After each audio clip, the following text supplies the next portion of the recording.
Isso aqui é uma sala escura, um recinto escuro. Cada ponto do mundo, ponto A, ponto C, ponto A, ponto B, ponto C, emite, está sempre iluminado, né? Emite raios de luz em todas as direções. Essa mesa aqui, por exemplo, né? Esse ponto da mesa está incidindo luz de vários pontos e esse ponto reflete luz para todos os lados. Numa parede convencional, como aqui, o mesmo ponto da parede é iluminado por dois pontos distintos, por A e por C, que se somam. De tal modo que a parede fica iluminada da mesma forma a imagem, por causa da sobreposição dos pontos de luz, digamos assim, né? Se você faz um furo nessa parede, esse furo consegue selecionar, de tal modo que de cada ponto, um único feixe de luz entra. O que está em cima vai para baixo, e o que está para baixo vai para cima. É isso, é uma constatação. A lógica mais elementar que é conhecida desde os gregos tem a ver com isso, com o fato de a luz se propagar em linha reta e, portanto, você conseguir fazer cálculos, inclusive de trigonometria com relação a isso. Então é isso, Mas botando essa foto você fez agora? Essa temporada agora? Foi, essa foto é parte do ensaio, Laguna, imagem do documento. Parou. E foi como eu falei, agora tá do lado certo, né? É na missa. E o que eu fiz? Eu inverti aqui como se fosse, né? Imagina que vocês estão dentro da igreja, vocês estão vendo a missa aqui nesse cantinho aqui, e vocês estão com a câmera, que é exatamente a situação, né? Com o tripé. A imagem que está formando dentro dessa câmera é exatamente assim, de cabeça para baixo. A Ave Maria está passando pelo buraquinho da câmera e está formando a imagenzinha dela aqui, vocês estão vendo? Aham. É isso, é simples assim. Simples assim. Né? Botar a câmera para ficar mais fácil de visualizar. Não sei se vocês chegaram a ver, não? A câmera, essa aqui é a câmera que foi usada no projeto.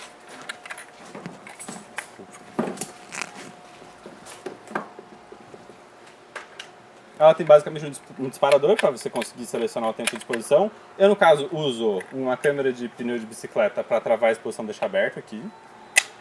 E carretéis para passar o filme, né? No caso é um filme maiorzinho, 120mm.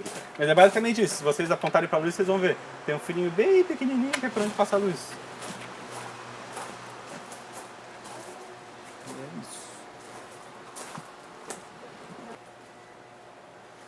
Cara, isso aqui eu filmando enquanto... Eu filmei também pro projeto, né? Uma visão do celular. Que diferente, né? A geometria, o espaço em que as coisas têm. Pode ser abençoado, inclusive, vai custar mais caro.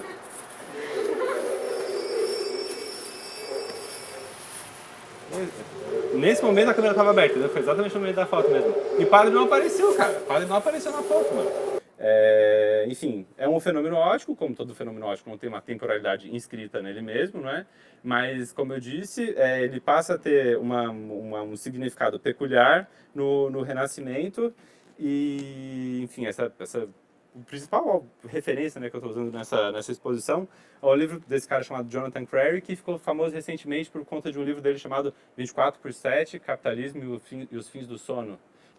Mas antes desses dois livros, ele fez um outro chamado Técnicas do Observador, que tem um capítulo sobre câmera obscura, que boa parte das brisas que eu estou falando para vocês vem dali. A epígrafe desse livro é de um outro autor que mexe também com cinema e guerra, chamado Paul Virilio, francês esse, e que é: o campo de visão sempre me pareceu comparável a um solo de escavação arqueológica. Ou seja, a visualidade tem uma história e os aparatos técnicos, que geralmente você encontra numa escavação, né, são elementos que ajudam a perceber a história da visualidade, né? Claro, a preocupação dele ao escrever esse livro não era brisar sobre pinhole, era justamente expandir a temporalidade da nossa visão para conseguir dizer qual que é, digamos assim, o passado desse momento que a gente vive hoje, que no caso ele era os anos 90, ele chamava de metaverso, mas ele menciona holografia, mapeamento de textura, capacidade de visão tridimensional, ressonância magnética, sensores multiespectrais e assim por diante. Tudo isso são elementos que provavelmente estão infundindo uma maneira de perceber o mundo ainda mais radical do que a ruptura que a pinhole provocou, ou a câmera obscura provocou no século XV. Enfim, e essa maneira dele de fazer um trabalho historiográfico a respeito da visão tem a ver com uma noção de dispositivo. Não sei se vocês mexem com teoria, mas dispositivo é uma noção que Foucault inventou e que vem sendo usada por diversos autores e que tem a ver com o quê? com... Não precisa ter um lastro tecnológico claro, embora a palavra dispositivo pareça remeter a isso, né? Mas dispositivo também quando se fala de um dispositivo jurídico, né? Uma lei, por exemplo, ou uma discursividade, ou um modo de relação social, são elementos objetivos, formas discursivas, práticas sociais, que moldam formas de comportamento. E ao mudar formas de comportamento, acaba mudando subjetividades. Ou seja, toda época tem seus dispositivos, e esses dispositivos produzem o modo como a gente é, digamos assim, né?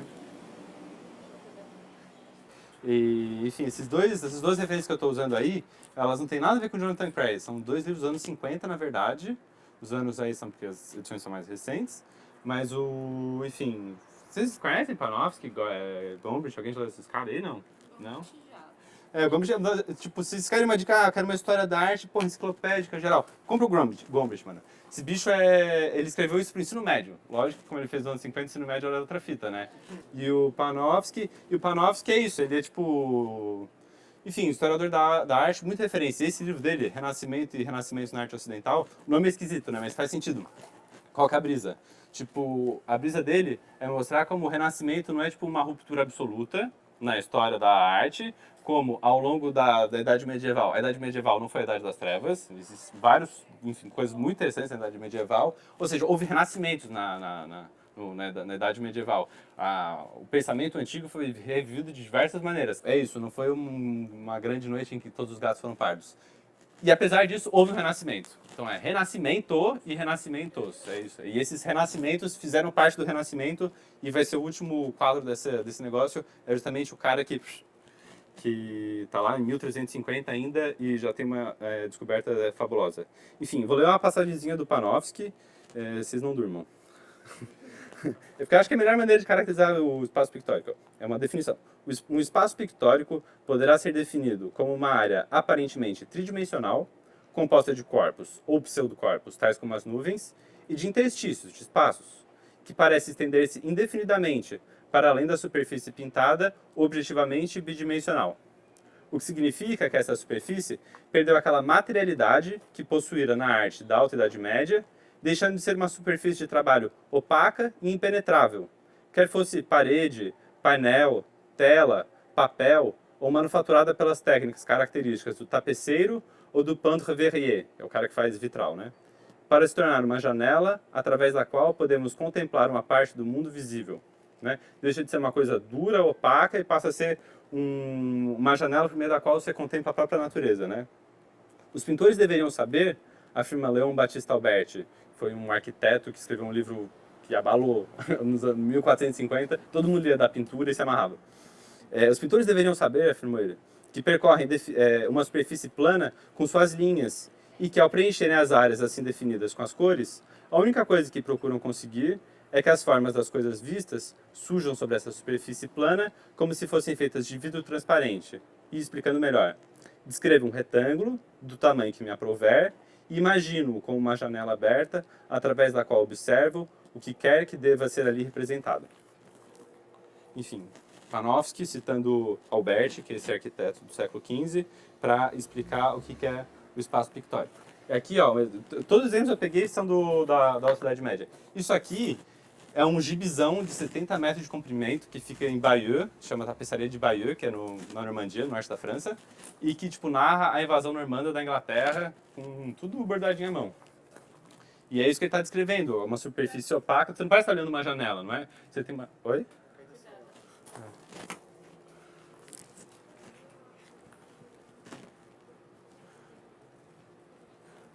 O outro exemplo, eu não peguei nada de mural e pintura, eu peguei só as coisas doidas. Um vitral, que tem essas mesmas características que ele descreveu. E isso aqui é uma iluminura de um saltério. É bonito, né? Eu vou começar relativizando o Panofsky, que paga um pau fudido para a Renascença, com o Gombrich. O Gombrich fala, ao mesmo tempo, né, essas limitações da arte medieval, como eles estavam dispensados da exigência de criar uma ilusão de espaço ou de ação dramática, os artistas artesãos brincavam com a ordenação das figuras, enfim, tem uma ordenação ornamental das cores, das formas, não estão preocupados em que pareça a realidade, que aquele espaço seja real, seja de fato Jesus Cristo, Maria, São João atrás. Tipo, não, mano, é tipo, Enfim, essa arte é principalmente tem um caráter didático, digamos assim.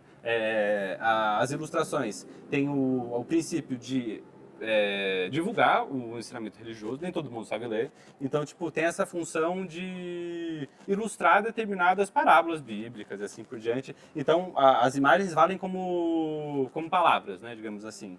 E vale aí um princípio que é como o da arte egípcia, quanto mais aparecer, melhor. Então fica todo mundo apertadinho, mas aparecendo o máximo possível. Que nem quando você via, né, aquelas imagens no Egito, que enfim, todas as figuras aparecem inteiras, tal, não sei o que lá, mas você não tem propriamente um espaço pictórico análogo à visão do olho, sabe?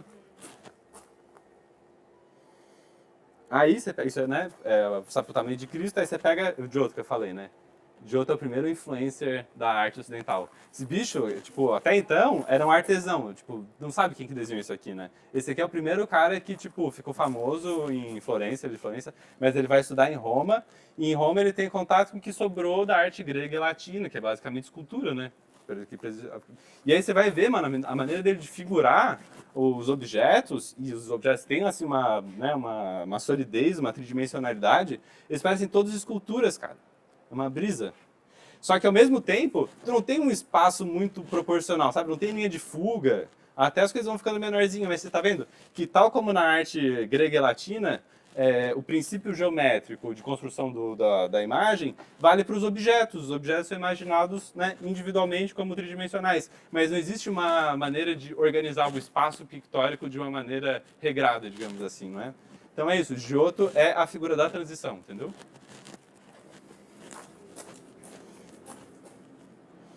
É isso, tipo, não sei se você já ouviu falar Vasari, a vida dos artistas, é um cara que no século XV tipo, descreve a vida dos grandes escultores, dos grandes pintores, e Giotto é o primeiro grande cara aí que precisa saber quem que é.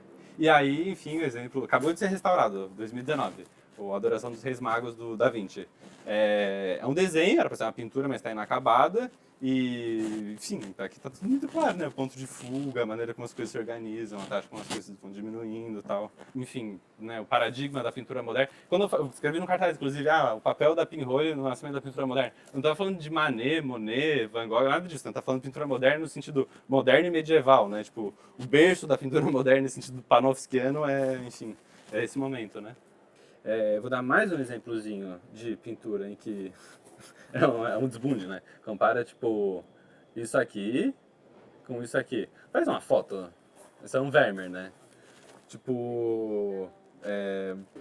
o Vermeer é famoso principalmente por isso, né? Sempre tem uma janela no quadro dele, sempre tem essa... E aí, tipo, não é só a proporção geométrica das coisas. É, tipo, a própria maneira do claro e escuro, né? A maneira como a luz incide. É muito difícil, tipo, tu a olho nu enxergar essa gradação de luz e sombra, assim, né?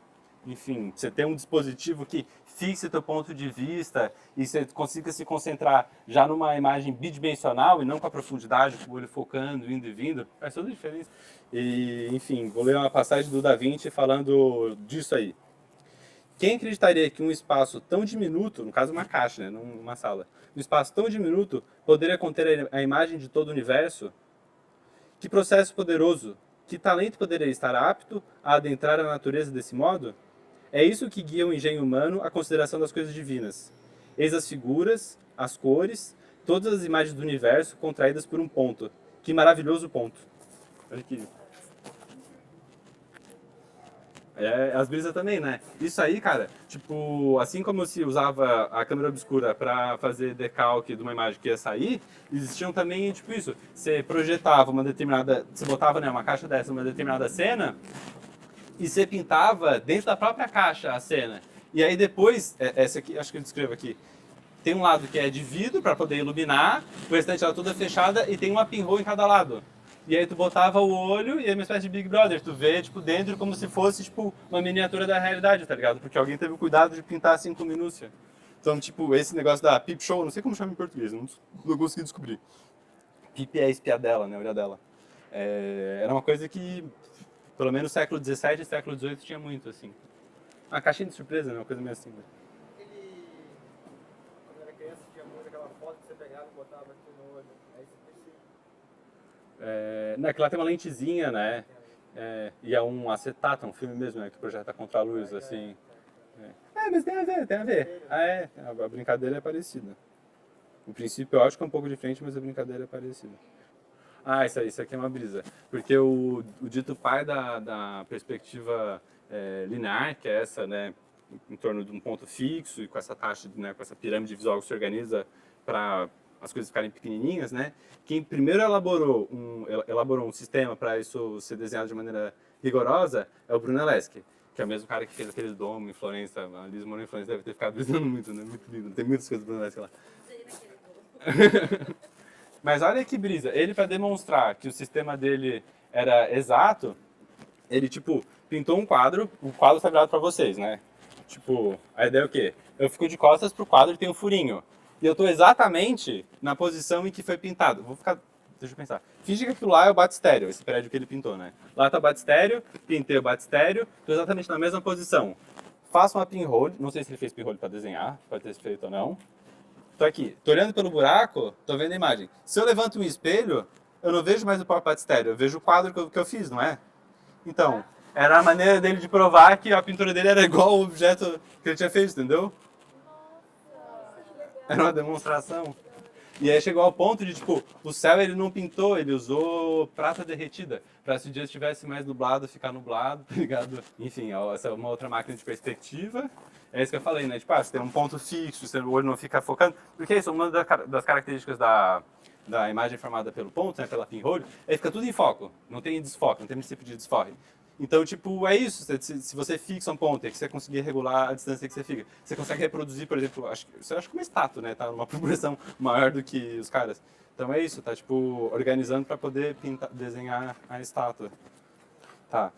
Agora eu vou mais para esse lado dessa história da subjetividade moderna ter sido pautada pelo modelo da câmera obscura, que é essa tese que o Jonathan Pérez estava tentando demonstrar no livro dele, né? A passagem que eu acho que sintetiza da maneira mais clara essa tese dele é a seguinte: antes de mais nada, a câmera obscura realiza uma operação de individuação, ou seja, ela necessariamente define um observador isolado, recluso e autônomo em seus confins obscuros. Ela o impele a um tipo de ascese, que é uma palavra grega que descreve um distanciamento do mundo. Em inglês ele não falou distanciamento, ele falou withdrawal from the world, tipo uma retirada, né, uma batida em fuga do mundo, a fim de regular ou purificar a relação que se tem com a multiplicidade de conteúdos do mundo agora, entre aspas, exterior. Ou seja, a exterioridade com que o indivíduo moderno se depara é uma invenção também, né? O que está dizendo que eu não sou parte dessa totalidade da qual a princípio eu estou lançado, né? E esse princípio de uma compreensão de um objeto que ao mesmo tempo uma dominação do objeto, porque ele é exterior a mim, o Jonathan Pérez diz que isso tem a ver com a maneira como a visualidade foi compreendida. Enfim. É uma das coisas que ele chama a atenção, porque tem uma coisa que é muito doida, porque quando você vai estudar história da filosofia, né, no século XVII, tem duas correntes de pensamento que são opostas e, enfim, se degladiam, que é o racionalismo, todos os cartesianos, Descartes, Spinoza, Leibniz, etc., e os empiristas, os ingleses. O John Locke, que é um exemplo do empirismo inglês, no ensaio sobre o entendimento humano, de que maneira ele usa a câmera escura para explicar como se dá o funcionamento do entendimento humano. Sensações externas e internas são os únicos caminhos que encontro para conhecer o entendimento. São elas apenas, até onde posso descobrir, as janelas pelas quais a luz entra nessa sala escura. Assim me parece, o entendimento não é muito distinto de um recinto com uma pequena abertura para entrar em imagens externas visíveis ou alguma ideia das coisas do lado de fora. Se as imagens que entram na sala escura permanecessem ordenadas do modo como foram encontradas, então elas se assemelhariam muito ao entendimento do homem. Isso é um pouco claro. Tipo, o que é o empirismo? A ideia de que todo conhecimento do homem é formado por afecções que vêm do mundo externo. Né? Mesmo aquilo que é, tipo, o que ele está chamando de sensações internas, é tipo volição, vontade, fome, assim por diante. Ainda assim, existe uma exterioridade, né, com relação ao entendimento. O entendimento é uma tábua branca na qual se inserem impressões, né, do mundo externo. Já no Descartes, não. Aí já a viagem já é um pouco mais louca, né? Tentando resumir um pouco, porque uma das brisas, né, do racionalismo cartesiano é tentar demonstrar as verdades moro e geométrico, tal como na geometria. Você tem axiomas, você tem postulados e você precisa não induzir a partir daquilo que se vê, porque os sentidos enganam. O Descartes vai dar vários exemplos de por que você não pode confiar na visão. Você vê uma coisa passando na rua, você fala, é um homem. Mas como é que você sabe que é um homem, não é um autômato de molas? Ele usa esse exemplo. Ele já tinha uma parada meio ciborgue, o Descartes. Tipo, porque é o teu intelecto que tá te informando, porque tu sabe que é um homem, entendeu? Um outro exemplo, tu vê a distância uma coluna. Como é que tu sabe que ela é um cilindro e não um paralelepípedo, se a distância, as arestas fazem com que você creia que seja um paralelepípedo? Então é isso, a visão não pode me informar um conhecimento adequado, né, das coisas externas. Existe um cálculo do espírito que opera em cima dessas sensações e é o cálculo do espírito que é verdadeiro, entendeu? Não as sensações delas mesmas. Enfim, voltando, uma coisa que todo mundo conhece do Descartes é isso, a ideia de penso, logo existo. Por quê? Ele opera uma coisa que se chama dúvida metódica, ou ceticismo consumado. Essa é a ideia de que, tipo, eu não posso confiar em nada, como é que eu sei que, tipo, eu posso conhecer o mundo? Se eu me engano, minhas sensações e tal, não sei o que lá, ele chega ao exagero de pensar, tá, o mundo foi criado, mas Deus pode ser maligno e pode querer que eu me engane o tempo todo. Então ele chega até esse grau da dúvida, assim. E mas o que eles dão conta? Bom, mas se eu estou pensando isso, pelo menos eu penso. E enquanto pensamento eu sou verdade. E aí ele cria dois tipos de substâncias. Existe uma substância pensante, a res cogitans, e a res extensa, que é, enfim, o mundo material, digamos assim. E a possibilidade da res extensa, ou seja, aquilo que está para além da razão, ser conhecido, é o fato de ela ser geometrizável, digamos assim. Não à toa que plano cartesiano é outra coisa que a gente aprende na escola, tá ligado? Eu só posso conhecer o mundo visível se eu posso, ao mesmo tempo, projetá-lo nas coordenadas e, portanto, fazer cálculo em cima disso. Fica evidente que, de modo a perceber, o espírito não necessita contemplar nenhuma imagem que se assemelhe às coisas que sente. Mas não é menos verdade que os objetos que vemos imprimem imagens muito perfeitas no fundo dos nossos olhos. Muitas pessoas já explicaram isso de maneira engenhosa, ao comparar com as imagens que aparecem num quarto completamente fechado, a não ser por um único furo, e tendo colocado um vidro na forma de uma lente, esticamos nele um pano branco no qual a luz que vem dos objetos externos forma imagens. Então, o que o Jonathan Carter está querendo mostrar duas coisas, que a câmera obscura tem a ver com essa ideia do isolamento do sujeito de conhecimento na modernidade e como as formas pelas quais o conhecimento é tido como seguro, claro e distinto na linguagem cartesiana, depende de uma descorporificação dele. Né?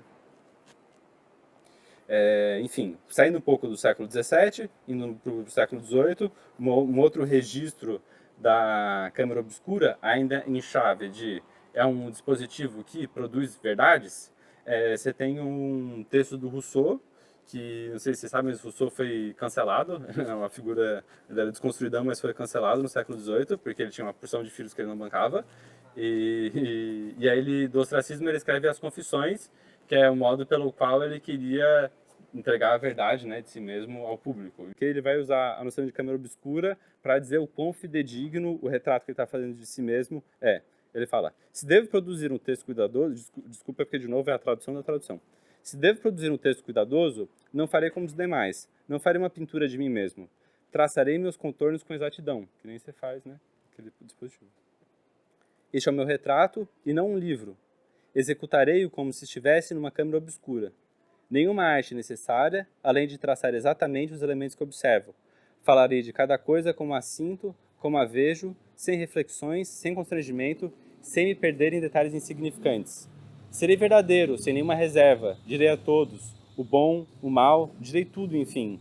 O mais temeroso dos devotos jamais realizará um exame tão profundo da consciência como o que preparo.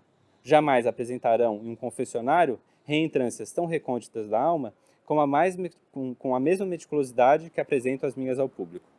Enfim, para mostrar que, tipo, desde o século XV até o século XVIII, tipo, a câmera obscura é tido como um parâmetro de produzir verdades. Até para o cara mais cético, que é o Descartes, tipo, se tem uma verdade no humano é essa, do Rousseau e tal. Mesmo no gênero literário, como as Confissões, é usado como um parâmetro de neutralização do saber e, portanto, oferecer de maneira mais pura possível, né? Não revisei essa parte, espero não falar demais, porque o assunto agora é Marx. Não vou nem seguir aqui porque tá longo. Vou tentar explicar por conta só a passagem. Os homens são os produtores de suas representações, de suas ideias e assim por diante.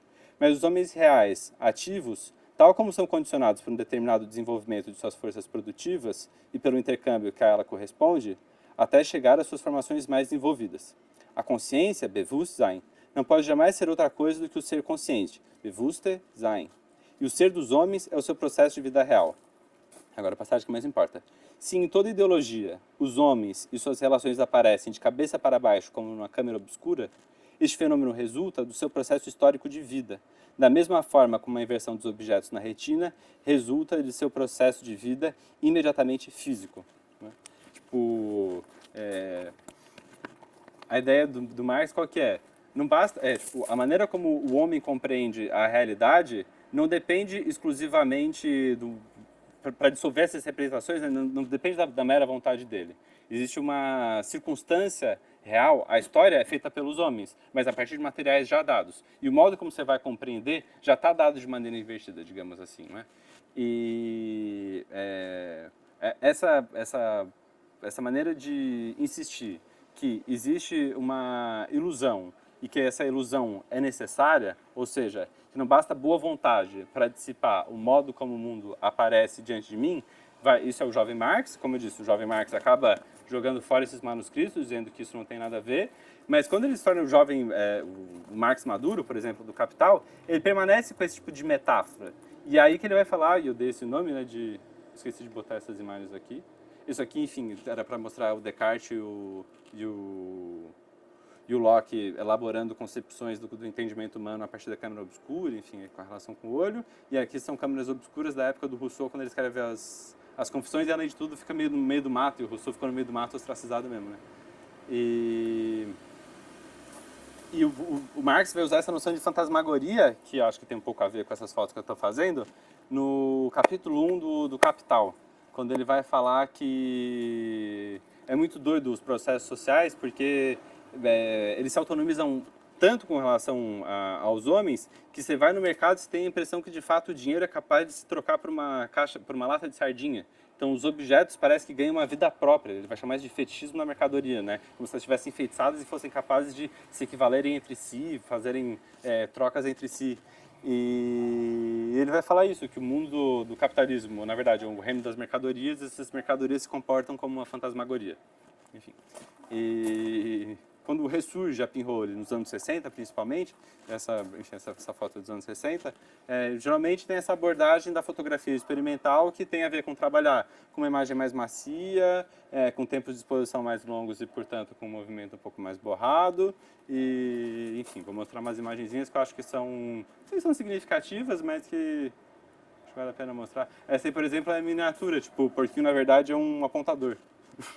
Como, tipo, fica tudo em foco, mesmo se vocês quiserem fazer um experimento, acho que vai ser meio ruim, mas se vocês se aproximarem muito da tela do computador, a ponto de vocês não conseguirem focar mais, e se vocês fizerem com o dedo assim, uma pinholezinha, vocês vão conseguir ver, tipo, sabe os pontinhos do ecrã? Enfim, experimentem. Então você consegue fazer miniaturas assim, que mesmo com uma lente macro você não conseguiria fotografar, mas com, por exemplo, uma câmera que você monte pequenininha, uma caixinha de fósforo, você consegue fazer uma foto como essa. Tem algumas potencialidades que por outras formas de fotografia você não conseguiria fazer, né? Estamos dando início, então, à transmissão do lançamento do livro do Matheus Castilho, nomeado Laguna, Imagem e Documento, um livro que é representado através de imagens realizadas através do mecanismo de fotografias pinhole. O Matheus vai apresentar em breve para vocês um pouco de como motivou esse trabalho e de como aconteceu a produção desse livro. E foi viabilizado também através do projeto do edital Aldir Blanc, executados com o recurso do governo federal através da Fundação Catarinense de Cultura. A gente tem aqui uma participação bastante honrosa dos nossos convidados Guilherme Reinaldo e dos autores Matilde Villegas e Vladimir Stelo. Convido o Matheus para que ele faça a apresentação aqui do livro. E só para a gente não esquecer, a apresentação também dos nossos intérpretes de Libras, o Jefferson e a Daniele, que são formados em letras e Libras da UFSC, na Universidade Federal de Santa Catarina, e estão aqui fazendo a transcrição para a linguagem de Libras, para quem não consegue nos escutar. Então, agradeço a presença de todo mundo E, Matheus, fique à vontade para compartilhar com a gente as tuas falas. E quando tu quiseres, me avisa para eu compartilhar o teu texto aqui com as pessoas. Eu não tinha combinado ainda com o Arnaldo o que eu falaria hoje. Como eu estou um pouco nervoso, eu não vou improvisar. Eu vou falar aquilo que eu tinha planejado mesmo. E o que eu vou fazer é agradecer as várias pessoas que participaram diretamente da elaboração do livro. E à medida que eu for agradecendo, eu pretendo também apresentar um pouquinho do trabalho. Em primeiro lugar, eu queria agradecer o pessoal do Outro Selo. Eu descobri agora no meio da tarde que o pessoal ia montar um projetor lá para assistir o lançamento, para não conflitar com a audição do EP do Sou Liberto, que vai acontecer hoje também. Sou muito grato a esse carinho deles. Imagino que o pessoal já esteja lá tomando um chopp e assistindo, fico lisonjeado.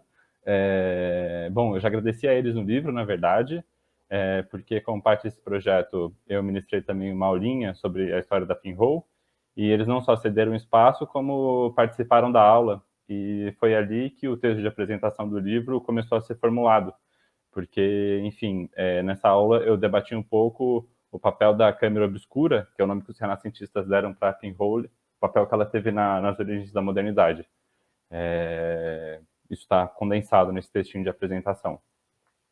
Queria agradecer também muitíssimo à Livraria Coruja Buraqueira, ao Arnaldo e toda a equipe, a Lisa, a Vini. Desde que eu entrei ali pela primeira vez, eu tive certeza que era um lugar muito importante para a cidade. Cada vez mais eu tenho certeza disso. Essa livraria se tornou um centro aglutinador de inteligência, de crítica, numa época muito difícil. E, pessoalmente, para mim, foi um fator decisivo na mudança da minha relação com a minha cidade natal. Eu espero poder contribuir com esse lugar, com essa cena cultural e com esse caldo político importante que tem se formado. Não é por acaso que a livraria aparece em destaque na foto que eu fiz da Praça República Juliana. Eu devia parar minha câmera para estar mostrando o livro, né? Vou fazer isso. E, enfim, eu realmente acho que as coisas historicamente importantes nascem num lugar como esse, num jeito como esse. Agradeço também a acolhida da editora Sambaqui, que deu total liberdade na composição do livro. Mesmo como e-book, e a gente já está indo atrás de imprimir também em papel, é muito importante que esse e-book possa fazer parte de um conjunto de informação, de um catálogo, e não só como um link solto na internet. Queria agradecer também muitíssimo a Laura Náquel, que é a responsável, como o Arnaldo já falou, pelo projeto gráfico do livro. Ela é daqui de São Paulo, mas inclusive foi para Laguna quando eu estava realizando as fotos, e se encantou com a cidade, e entrou de cabeça na elaboração do livro. E eu fiquei muito feliz com o resultado, que não caiu do céu. Foi um processo com vários ajustes, várias dificuldades, bastante trabalho envolvido. E sou muito grato ao esforço dela em ouvir, propor, fazer, refazer de novo, enfim.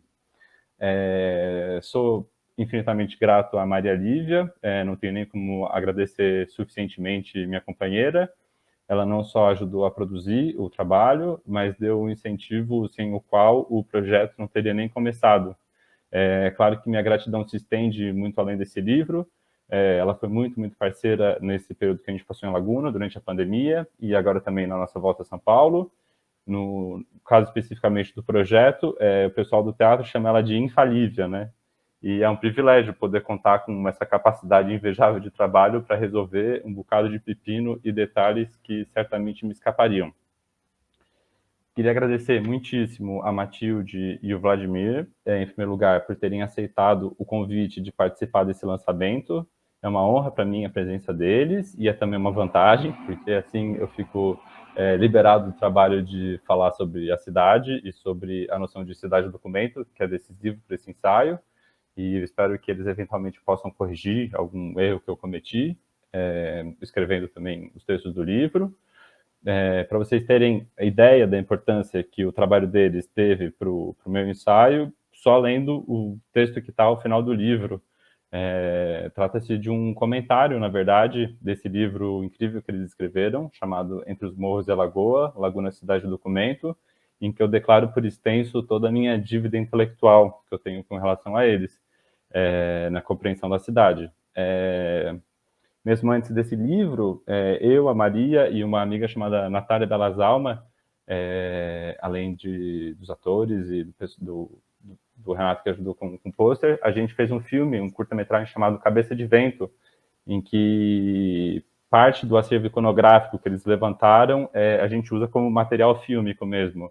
E se vocês abrirem o livro, no texto final também tem um linkzinho para assistir esse filme, quem não assistiu ainda. Queria agradecer também muitíssimo o outro convidado, que é o Guilherme. Eu conheci ele porque ele teve a delicadeza de ir lá no outro selo para participar dessa aula que eu me referi já. Eu conhecia do Instagram o projeto que ele dirige, chamado Gentil Memória. Enfim, ele é dono de um acervo familiar de mais de 80 mil negativos, com imagens desde os anos 30, e que é um acervo não só interessante, como muito lindo, são lindas as fotos, porque, enfim, a família dele fotografa muito bem, o avô dele especialmente é um fotógrafo de mão cheia, e, enfim, ele levou lá no outro selo uma caixa com exemplares desse último livro que eles fizeram a partir do acervo, e é um trabalho incrível, que todo mundo precisa conhecer. Eu não consigo nem imaginar o trabalho que dá preservar um acervo como esse numa cidade litorânea, então só o trabalho de preservação já seria muito significativo, mas eles também se servem de uma maneira artisticamente muito interessante dessas imagens e participam desse esforço de compreensão histórica da nossa região, que é um dever de todo mundo, né? Obrigado a todo mundo que está participando e quem está também acompanhando essa transmissão.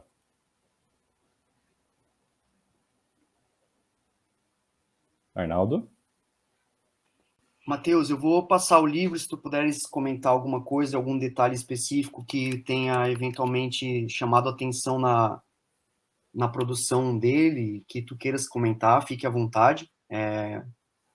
Tá, primeiramente, livro... esse grid maravilhoso em que a mancha textual aparece de maneira muito elegante, que a Laura fez com muito cuidado, e essa proporção bem esticada, assim, tem a ver com o formato panorâmico das imagens. Esse epígrafe eu roubei do capítulo 1º do livro da Matilde do Vlad, mas enfim, eu digo isso no texto final, não roubei assim na mão de gato pura, pode passar. Bom, esse é o texto de apresentação, que eu já me referi. Eu resolvi, para uma questão de elegância gráfica, não botar nota de rodapé, mas tem várias referências que me ajudaram a escrever esse texto, em que eu comento um pouco a história da Pinhole. O principal deles está com a referência no texto final, que é o Jonathan Crary. O livro chama Técnicas do Observador. Tem o primeiro capítulo, comenta justamente sobre a câmera obscura não ser uma espécie de exemplo primitivo de fotografia, e sim justamente ser um modelo de visualidade de um tempo histórico totalmente diferente. E é essa visão um pouco heterodoxa da pinhole, da câmera obscura, que eu exploro nessa apresentação. Podemos passar para as imagens. Essa imagem é feita de dentro da igreja, da janela que você tem acesso subindo no mezanino, que ficam os músicos. Essa foto foi feita umas 7h30 da manhã, depois que acabou a missa de Santo Antônio. Quando acabou a missa, me esgueirei pela escada e pedi para os músicos para deixarem a porta um pouquinho aberta para eu fazer essa foto.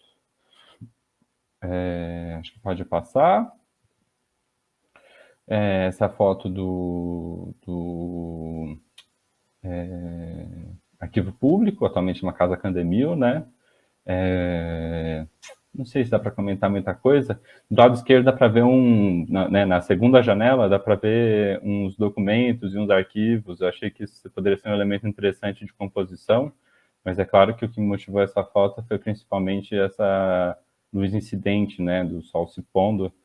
Enfim, várias das fotos são com um sol assim já mais baixo, e isso tem a ver com uma dificuldade técnica à medida que eu fui fotografando para o livro, porque, enfim, eu não confeccionei uma pinhole de lata, como se poderia esperar, eu acabei comprando um exemplar industrial, porque eu sabia que ia ter muita dor de cabeça fotografando num período tão curto. E mesmo assim eu tive dificuldade, quando eu estava com o sol muito alto, eu acabava infiltrando luz. Então, boa parte das fotografias se vocês prestarem atenção, eu estou com, enfim, as cotas num lugar escuro, assim. Aquela primeira imagem na escadaria da igreja, aí o sol está se pondo, eu estou na sombra, podemos passar para a pressão detalhe dessa imagem. Eu fiquei na dúvida se mantinha a imagem inteira ou só esse detalhe, eu acho esse detalhe até mais bonito. Enfim, se fosse em papel, talvez eu tire a imagem toda, só deixa sair. Dá para ver bem o descascado do tempo, enfim, o reflexo ali da clínica, que parece um palacetezinho na esquina ali. Enfim, podemos passar também.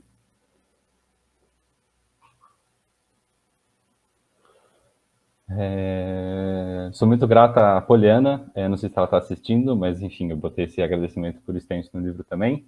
Ela mora no prédiozinho de 3 andares que tem ali no centro, e eu pedi para ela um dia para ir lá fotografar, e ela, enfim, me acompanhou, e como, enfim, essas fotos todas levam bastante tempo, né? Acho que essa foi uns 18 segundos, mas eu acabei fazendo 2 rolos de filme para chegar nessa foto. E, enfim, fiquei lá uns 40 minutos, ela ficou me acompanhando, conversando, e é isso. Tem um detalhe que na descrição acessível que a gente fez para, enfim, para as pessoas com deficiência visual, tem várias informações históricas, e se vocês abrem o PDF no Acrobat, e vocês deixam o ponteiro em cima da imagem, acaba aparecendo esse texto. Aí, por exemplo, eu comento como essa rua antigamente chamava Rua da Praia, mas depois ela foi aterrada e tal, e como ela liga a igreja à praça em que ficava a casa de câmara e cadeia, enfim, comento um pouco essas coisinhas nesse texto acessível. O texto é não só descritivo, mas um pouco informativo também, então por isso que eu acho que vale a pena um pouquinho.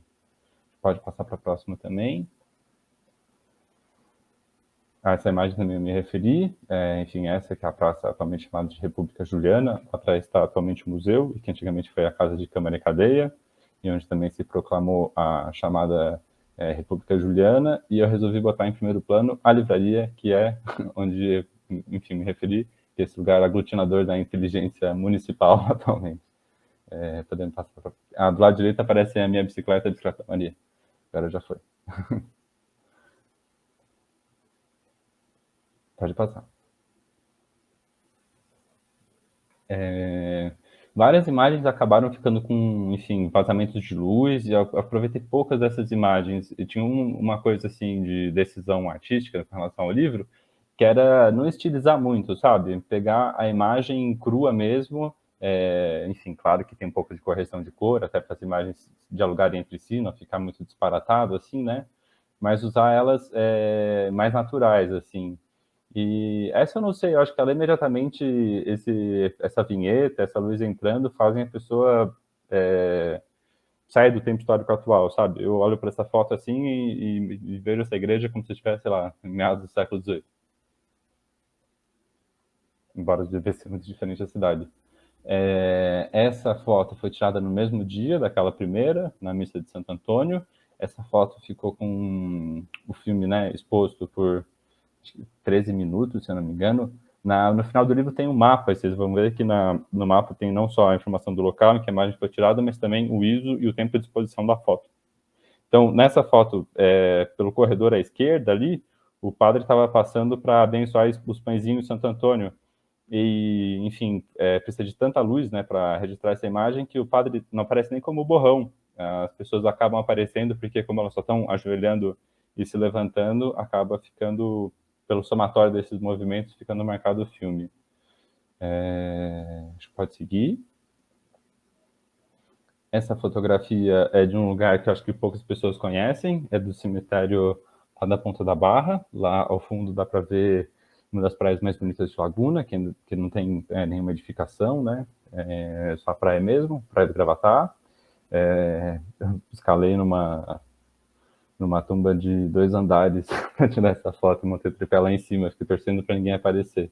Mas eu acho que valeu a pena, na verdade uma homenagem, né? Essa comunidade caiçara que, graças ao afastamento geográfico e de repente em razão do canal ali, mantém várias tradições, um modo de vida bem diferente do centro da cidade. Eu e a Maria moramos ali durante a pandemia, na Ponta da Barra. Pode passar. Essa foto, bom, ela é feita ali no acesso ao Cabo de Santa Marta, indo para o Farol ali, E, enfim, muitas pessoas poderiam olhar e falar, uma foto de natureza é, evidentemente, uma foto de natureza, mas tem alguns elementos que, enfim, tornam mais preciso o momento histórico em que ela foi tirada, né? Não só, evidentemente, o asfalto, mas a presença dessa espécie exótica, né? A casuarina. E, enfim, essas dunas tomando a estrada, acho que... Não sei, acho bonita essa foto que eu tenho no livro. Mais para trás ali dá para ver também um sambaqui, e agora acho que a gente vai entrar na foto do sambaqui. Acho que pode passar. Essa primeira foto de sambaqui é desse complexo arqueológico ali do Farol mesmo. E que mais que eu posso comentar a respeito dessa foto?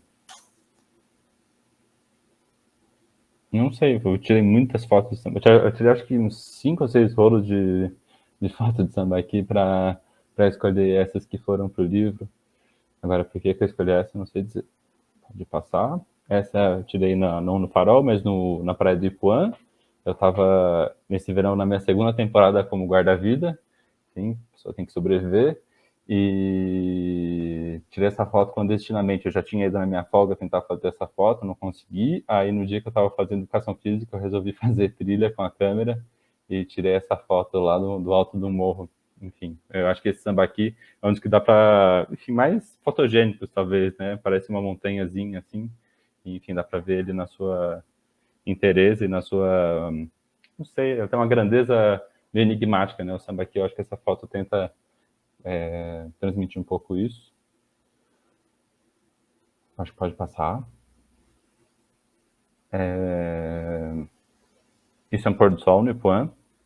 É lindo, só isso. O chato de comentar as fotos é que acaba reduzindo a um breve comentário, eu não sei muito o que dizer.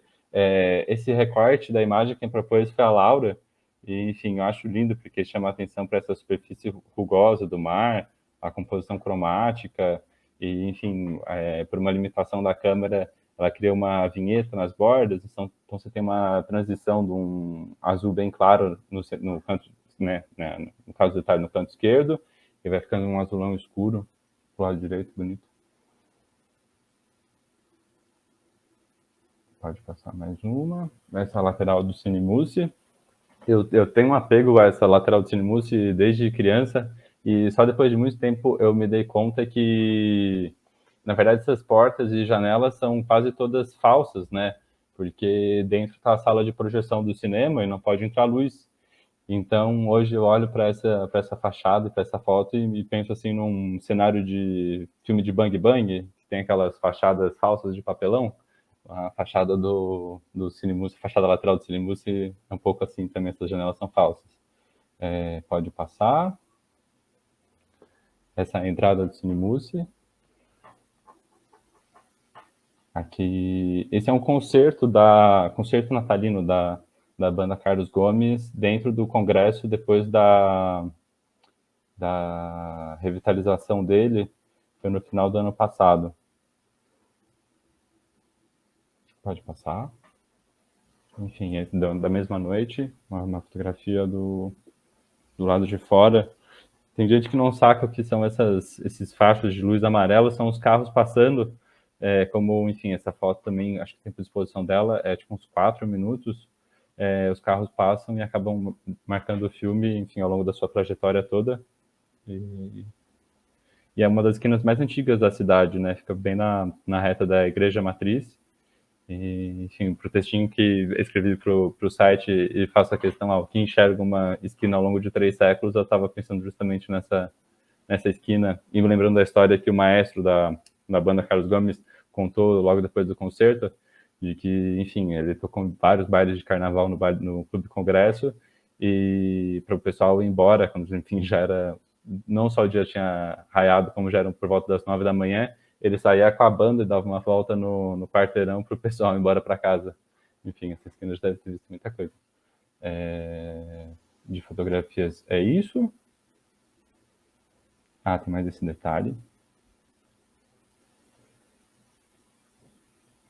Então, esse é o mapa que eu me referi, que a Laura desenhou. Do lado esquerdo está numa escala e do lado direito está para cima no centro histórico. Infelizmente, não deu para se guiar pela poligonal de tombamento, porque, enfim, ia ficar uma proporção talvez ruim, né, na página. E tem os pins no mapa indicando onde as fotografias foram tiradas e do lado direito as informações. Bom, e esse é o texto final a que eu me referi, que é em larga medida um comentário ao livro da Matilde e do Vladimir. Tem 2 páginas só. Eu espero que seja um texto num livro de foto que não atrapalhe ver as fotos e ajude. Enfim, ali nas notas de rodapé tem o link para o filminho, como eu disse. Os agradecimentos. Já agradeci, mas vou terminar de agradecer, então, as pessoas a quem eu não me referi ainda. O Juliano Gouveia, um amigo fotógrafo, que viu as imagens e deu pitaco e foi muito útil. A Lisandra já me referi. Na origem da ideia de fazer um projeto com Pinhole Laguna foi uma sugestão dela. A Maria Inês e o Cláudio Gomes. Agradeço muitíssimo o apoio, a confiança, tudo. A minha mãe, Maria Margarete, agradeço também. O Matheus, que me ajudou com filmagem, emprestando tripé, trocando ideia. A Pólia, já me referi, que ajudou a tirar foto lá no terraço do prédio em que ela mora. Enfim, depois vem as instituições, a Igreja Matriz, que eu atrapalhei a missa mais de uma vez para fazer fotos lá. A Livraria Coruja Buraqueira, que eu já me referi, o outro selo também, e a Carlos Gomes também, que inclusive eu tirei foto dos ensaios, mas acho que não ficou tão legal quanto aquela dentro do Congresso. Ficha técnica o Arnaldo já apresentou.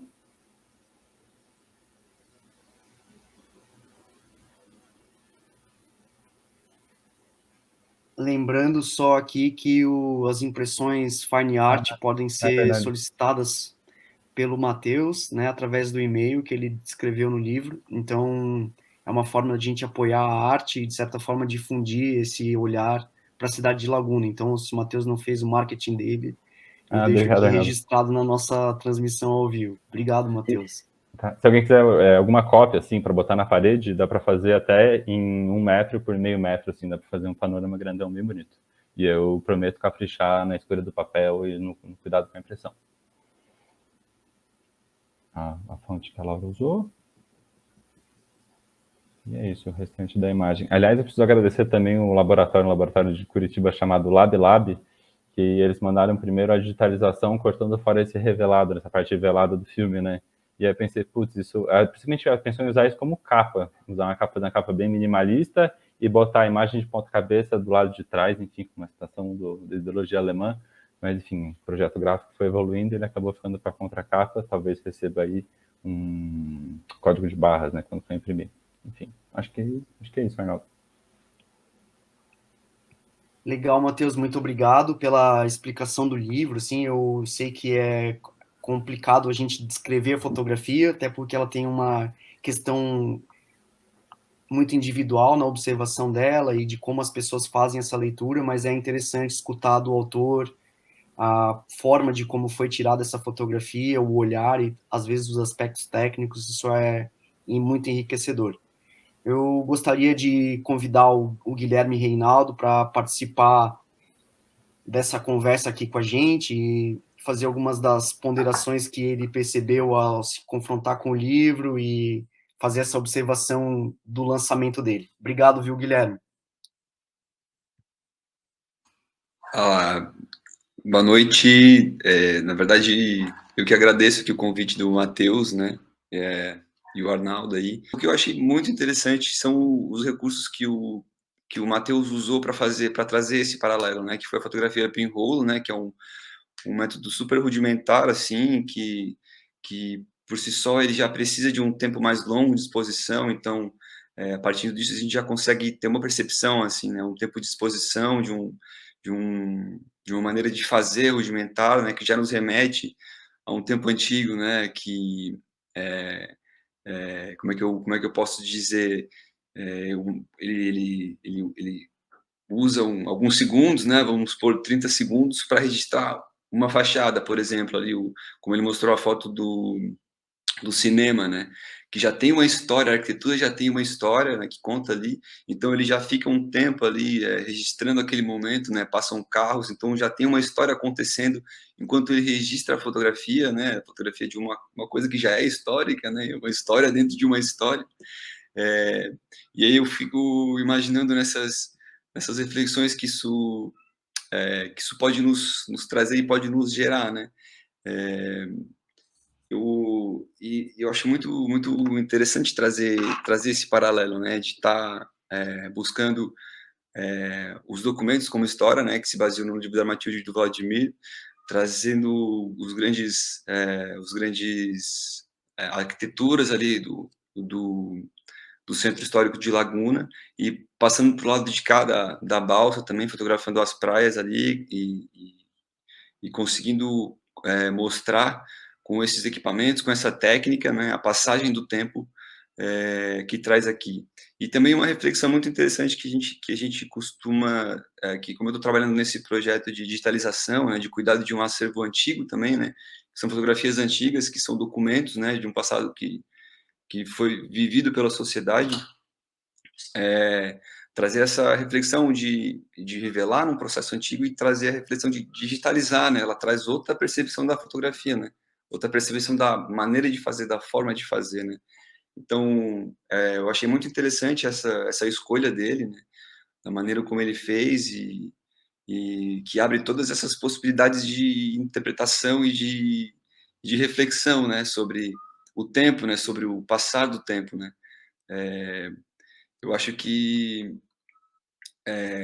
claro, é muito subjetivo, né? A gente vai olhar a fotografia, as fotos ali, e cada um vai entender assim, mas essa liberdade de expressão, né? E as reflexões possíveis que elas podem nos trazer, eu acho super incrível assim. E agradecer, gratidão, Matheus, por essa possibilidade aí de nos dar, de nos trazer essa reflexão nos dias de hoje, né?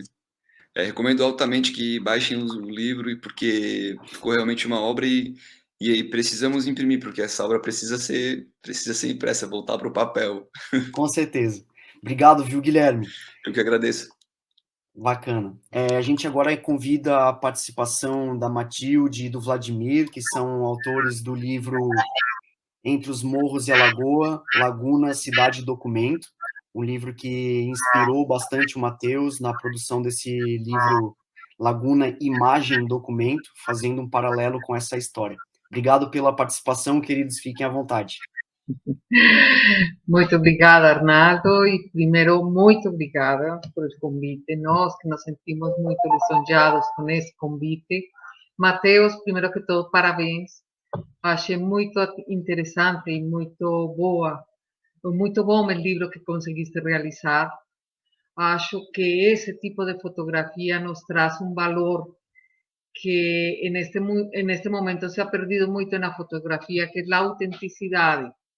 ¿Por qué? Porque cuando yo no soy una experta en fotografía, mas cuando yo cursé arquitectura, yo estudié fotografía, que era ainda la fotografía de negativo, de papel, de entrar en un laboratorio, y yo acho que eso faz con que la fotografía, así como la que tú trabajaste, sea un tipo de fotografía que muestra esa autenticidad. No estoy demeritando los valores que tenemos ahora y los valores de las máquinas digitales, mas esa fotografía que tú presentas en el libro es una fotografía que nos está presentando una realidad maravillosa. Entonces, conseguir construir y ver esas imágenes que no nos deparamos todos los días y plasmarlas en un libro, mostrar esa autenticidad de ellas, yo acho que eso es un valor muy grande para nos deixar y para nos mostrar para la comunidad, para los turistas. Y con Arnaldo conversábamos muchas veces que estos materiales tienen que ser impresos precisamente para que las personas consigan tocar eles, ver en eles, analizar eles, que es una cosa que hemos perdido un poco tal vez con esta era de la digitalización, con la pandemia que nos troce a una manera virtual, que es muy boa, como lo estamos viendo hoy, mas no ten como el libro en papel, como la imagen impresa para poder ver esa lectura. Entonces, Mateus, eu já vou terminar, mas eu te queria parabenizar. Eu acho que o projeto que estás fazendo, tanto com o livro, o vídeo, não consegui verlo, porque tentei abrirlo, mas não lo consegui ver, mas o vídeo, mas o livro, eu acho que é um trabalho excelente. Os comentários, fiquei muito lisonjeada e fiquei muito feliz de que nós pudiésemos ajudar de alguma maneira. A ideia é fazer ele em papel, porque eu acho que o papel nos vai trazer muito, e talvez fazer outro segundo livro.